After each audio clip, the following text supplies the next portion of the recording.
Hello, it's Miss Tracy from Smith County Public Library, and I'm going to read to you a book today called Once Upon a Goat. And also, I need you to know that our library has started our curbside pickup until we're fully open all the way, and you can find more details on our Facebook page. Today's the first day of it, and I helped select all the books, and maybe not all the books, some of the books, and it's going great, I think. Anyway, Once Upon a Goat by Dan Richards. The pictures are so perfect, and they're by Eric Barclay. It's published by Random House Kids. It's one of their productions. It's just wonderful. And I think as much as kids will love it, parents will appreciate it for the deeper messages in. It's great. So here we go. Ring the bell. Everyone gather around for story time. Hold your hands like this. Put them in front of your face like this. Click them forward like so. Then you open and close them like a book. Read, read, read a book. Travel anywhere, worldwide, you decide a book can take you there. Our book is a fairy tale. It's a once upon a time type story. And it's called Once Upon a Goat, as I said. And look at this great detail in the opening page. A goat has chewed it, as goats are wont to do.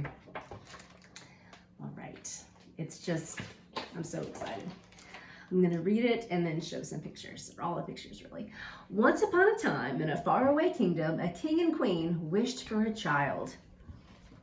There they are on the bridge, wishing for a child. You can see that the rabbit has babies, and the bird and the tree has babies, and the duck has little ducklings, and the king and the queen are wishing for a child as well.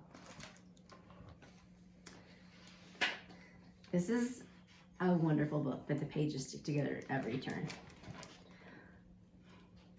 Yes, but where would we put it? Asked the king. Next to the vase on the hearth, naturally, said the queen. Or beside the roses in the garden, the king added. Oh yes, perfect, the queen replied. One day, their fairy godmother stopped by for a visit. Tell me what you desire, she asked. We'd like to start a family, said the king. We're not particular, said the queen. Glowing skin, bright eyes, and hair like ocean waves should do. So here they are, and you can see how beautiful and neat and tidy the castle is, and they've made room for a child right there next to the vase on the hearth, naturally.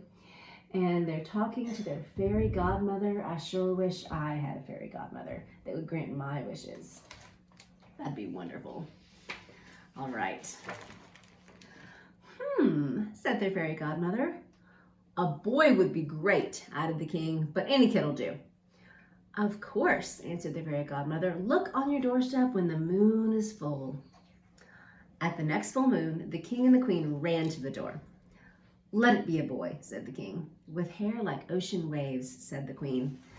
Okay, so here you can see they've added in their last minute details to the fairy godmother, and here they are opening the door with anticipation to what their child will be.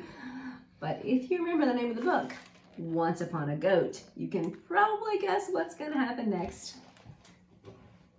They open the door and okay, little pages work better. Bah, said the goat. Look at him. Isn't he so cute?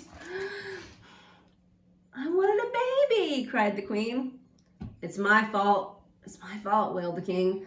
I said any kid would do, but I never meant this. Look at him, already chewing the topiaries. You can see he's going to be a great addition to the castle.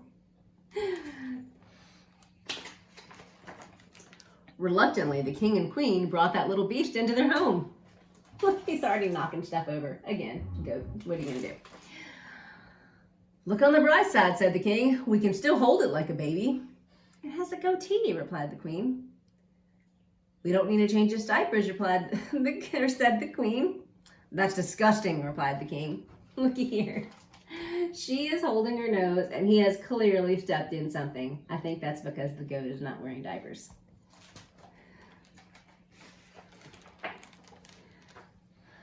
At least it loves the royal roses, said the king. That's it. It has to go. Has to go, commanded the queen. He's eating the roses, and there they go carrying him off her men. I'll show you a better picture in a moment. I guess we're better off now, said the queen sadly. A stand had to be taken for the roses, replied the king. Of course, said the queen. So here we have the goat eating the roses, then being carried off by the royal men with a rose still in his mouth. And then he's outside in a little fenced-in yard looking, rather sad. And they're looking down at him saying, yep, had to be done, had to be done. Okay, let's turn the page and you get what we want. That night it rained, like it's been raining in Marion of late, hard. It's not our fault we were given a goat, said the queen. Not our fault at all, added the king. And yet, I wonder if we were right to turn that little fellow away on such a blustery night. Look here, they've kicked him outside because, he was eating the roses and tearing stuff up. And he looks so forlorn, and they look rather sad. And look, even the bird is sheltering, the mama bird sheltering the babies, the mama duck sheltering the babies, although one little duck and the frog seem pretty happy. Anyway, this is how we leave things in the rain. What should they do? Well, what would you do if you just kicked a goat out in the rain like they had? Well, you can guess. Here we go. Clearly, he lacks the good sense to find shelter. I suppose he could come in just to dry off. He looks hungry, said the king. Maybe he could share a nibble or two from our meal. Look at this page. They go running out there with an umbrella to grab him back. And then maybe he could just share a nibble or two of our meal. And look what he's done to the table. So he knocks everything over and, of course, eats the flowers because goat. They seem like a little happy to have him back, though. It's late. We can hardly take him away now, said the queen. He'll have to stay in our room for just the night. Only for one night, said the king. There she is brushing out her hair, and there he is in the bed with the goat, who has a rose, of course, because the goat loves the roses. Just one night. All y'all parents know exactly how that is. Just one night. Well, one night turned into 2 weeks, and weeks into months. Look at him. And look at their house. I love this image. Everyone look at their house. They look pretty happy. The goat, downright gleeful. And look at the state of the castle. Every parent can appreciate this, I think. And then over here, this book is just brilliant. So that he's dressing up in their night costumes. He's not costumes, but he's putting on a helmet. They're reading bedtime stories to him. They've even let the frog in from the looks of that picture. The king and queen have changed quite a bit from their standards in the beginning. Before long, their fairy godmother returned for a visit. How is everything?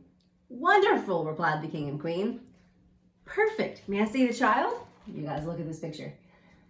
Number one, it's hilarious that they said wonderful, because first they were just so opposed to having anything mess up their house. And then look what's going to happen. May I see the child? Look what that goat is doing, running towards the fairy godmother. So you can probably guess what's going to happen next.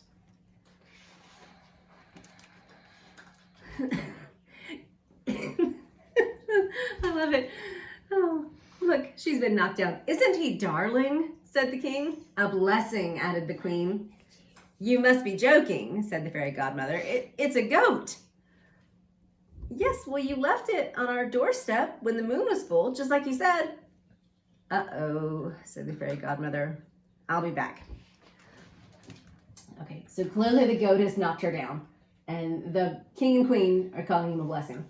The fairy godmother, forgive me, isn't that sold on him yet. And then over here, you can see he is all cuddled up with the queen. The house is torn up. The pictures are all knocked off. The books are loose, but they all seem happy, except the fairy godmother, who looks a little worried about what she's done. Okay, so next we have, look at this. Oh dear. She's clearly given the baby to the goats and the goat's baby to the king and queen. And look, it's for the best, really. She takes the baby away. Neither the goats nor the baby are happy about this situation. And she's headed for the castle. My sincere apologies for the misunderstanding. I'll just return that goat and that will be that. Look, she delivers the baby and is going to take the goat away. Wait, said the queen. Perhaps there is an alternative, said the king at last. I see your point, said their fairy godmother. So look here at this picture. The goat doesn't want to go. And then the baby and the goat, how sweet is that? They are friends. So the king proposes an alternative.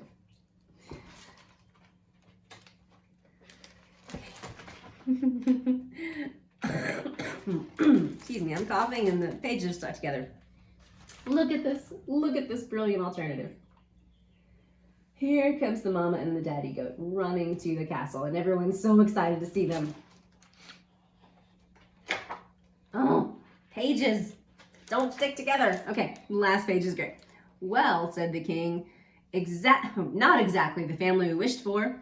No, replied the queen, it's even better. And look, even better than what they thought they were gonna get. And look at their house.